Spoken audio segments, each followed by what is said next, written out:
سنا ہے خانقاہوں میں محبت کے خانے دیا کرتا ہے ساقی عاشقوں کو جام پیمانے۔ خدا کی قسم مجھے تو آپ جیسے خوش نصیب لوگ نظر نہیں آتے۔ آپ کی آنکھوں کے سامنے قرآن پاک، تفسیر، احادیث مبارکہ، دینی کتابیں اور پتہ نہیں کیا کیا کتابیں، ہدایہ اور سب کتابیں، وہ آنکھ اگر نامحرم کو دیکھ کر زنا کرے تو کیا معاملہ ہے بھائی؟ زنا العین النظر، بخاری شریف کی حدیث پاک ہے۔ ایک گناہ گر گرفتار صفات بدشدی، گر گرفتار صفات بدشدی ہم چوں دوزخ ہم عذاب سرمدی۔ اے میرے بھائی، 100 میں سے اگر 99 گناہ چھوڑ دیے، ایک گناہ نے بھی اگر ہم مبتلا ہیں، دوزخ تلاش کرنے کی ضرورت نہیں، ہماری ذات خود دوزخ ہوگی۔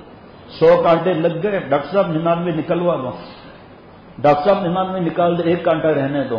کھا سکتا ہے، پی سکتا ہے، سو سکتا ہے، چل سکتا ہے، پھر سکتا ہے، آرام کر سکتا ہے، وہ کانٹا چبھے گا اس کے اندر۔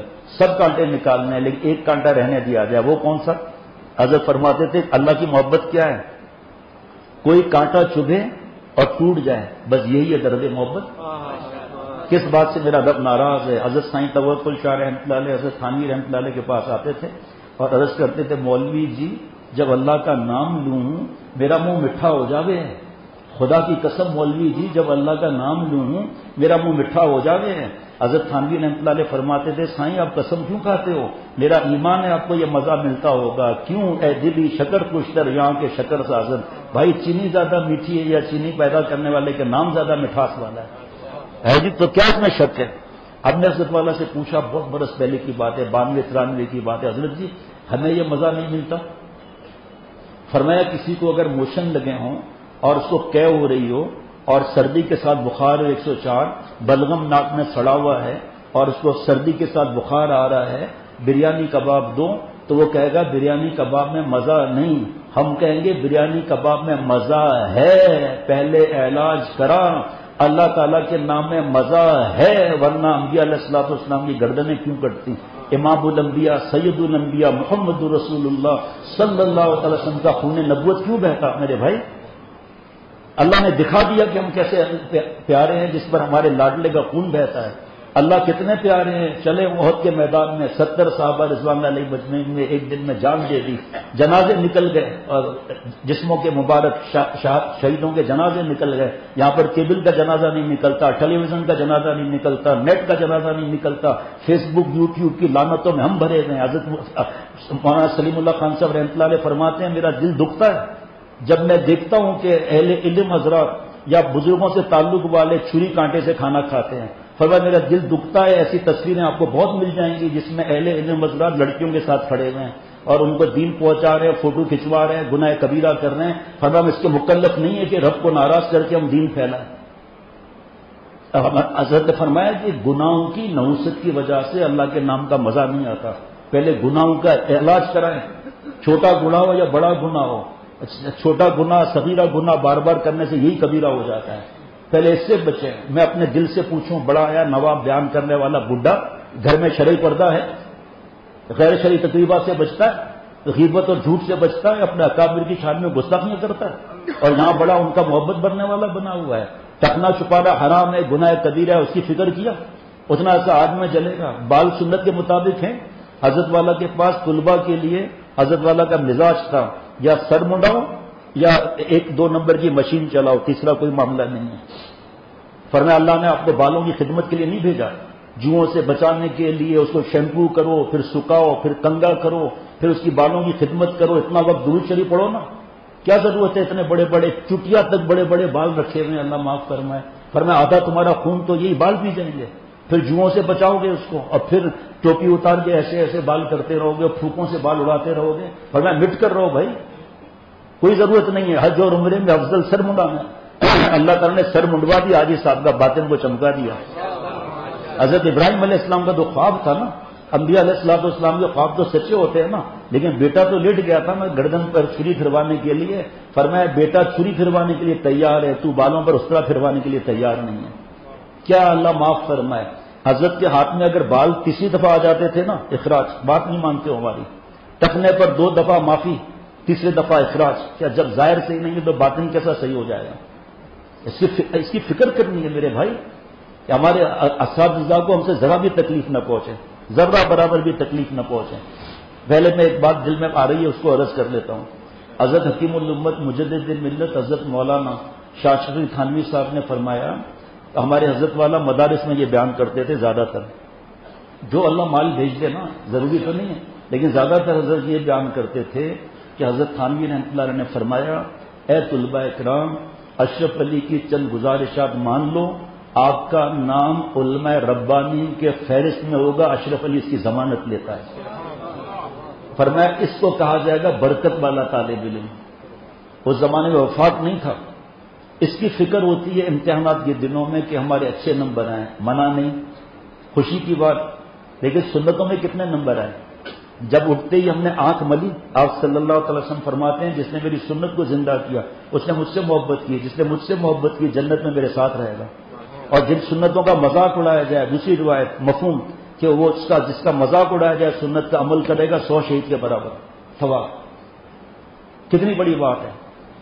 فرمایا کہ میرا سوال یہ ہے، حضرت شیخ الاسلام مفتی محمد تقی عثمانی صاحب دامت برکاتہم نے اذکر اللہ ذکرن کثیرہ کی تشریح فرمائی کہ ذکر کیا ہے، کثرت سے کرنا۔ حضرت قاری طیب صاحب رحمۃ اللہ علیہ نے، شیخ العرب والعجم عارف باللہ رحمۃ اللہ علیہ نے، حضرت تھانوی رحمۃ اللہ علیہ نے یہ مختلف اوقات میں یہ باتیں اللہ نے بیان کی توفیق عطا فرمائی۔ 5 گھنٹے کا بیان ہے مختلف اوقات ملا کر کے۔ اذکر اللہ ذکرن کثیرہ کیا ہے؟ فرمایا کہ یہ دعا مانگنا ذکر نہیں ہے، ادعونی استجب لکم، اور دعا عبادت کا مغز نہیں ہے، یہ ذکر نہیں ہے۔ اذان کا جواب دینا ذکر نہیں ہے، سیڑھیاں چڑھتے ہوئے اللہ اکبر کا یہ ذکر نہیں ہے، سیڑھیاں اترتے ہوئے سبحان اللہ کا یہ ذکر نہیں ہے۔ فرمایا مجھے بہت غم ہوتا ہے جب میرے دوست علماء مجھ سے کہتے ہیں کہ حضرت یہ اگر دعائیں نہ پڑھی مسنون تو گناہ تو نہیں ہوگا۔ فرمایا کاش ان کے دل میں آئے کہ اس کی زبان مبارک سے یہ دعائیں نکلی ہیں، کاش ان کے دل میں آئے کہ اس کا ترجمہ کیا ہے، اللہ سے تو مانگنا ہے، یہ ذکر نہیں ہے۔ یہ فرمایا کہ معاف کرنا یہ ذکر نہیں ہے، 24 گھنٹے کا تقویٰ والا 24 گھنٹے کا ذاکر نہیں ہے۔ کس طرح سنتوں کو پامال کرتے ہیں؟ دیکھو بھائی، مونچھوں کا حکم یہ کہ یہ پورا صاف ہو نا، یہ اگر کنارہ کھلا ہوا ہے مسئلہ حل، کوئی مسئلہ نہیں ہے۔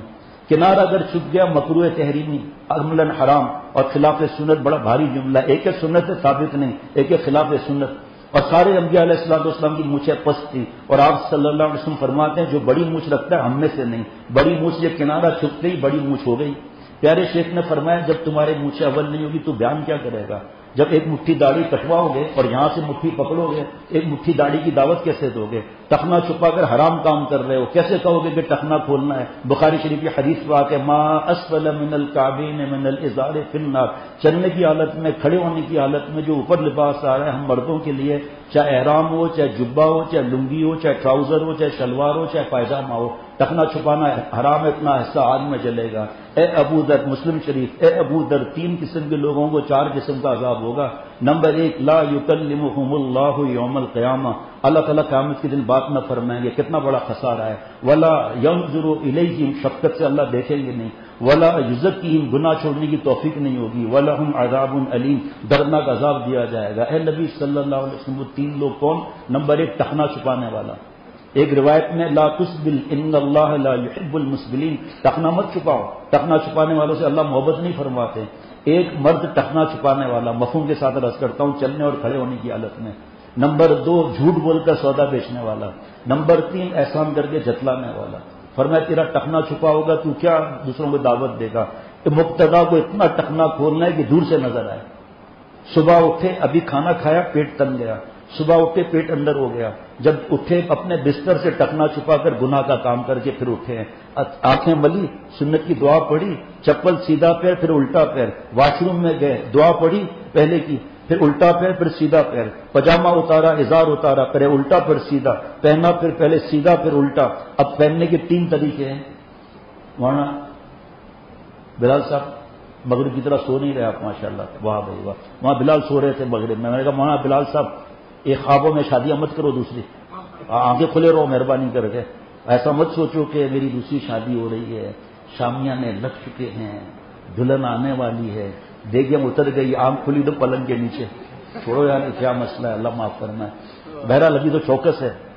اچھا آپ سونے والے ہیں؟ اچھا جی ٹھیک ہے جی. تو فرمایا کہ شلوار پہننے کے 3 طریقے ہیں. ٹھیک، ایک طریقہ الٹا پھر سیدھا، اور سنت کا طریقہ سیدھا پھر الٹا ہے جی. دوسرا طریقہ یہ کہ کمرہ بند کیا، 2 کرسیاں رکھی، بیچ میں پجامہ لٹکایا اور دوڑتے آ کے دونوں پیر اندر ڈال دیے. کرسیاں بھائی گئی، سر بھی گیا. تو سنت کے حساب سے کون سا خرچہ ہوا؟ اللہ معاف. جان بھی دے دیں تو حق ادا نہیں ہوتا بھائی. سنا ہے خانقاہوں میں محبت کے میں خانے دیا کرتا ہے ساقی عاشقوں کو جام پہ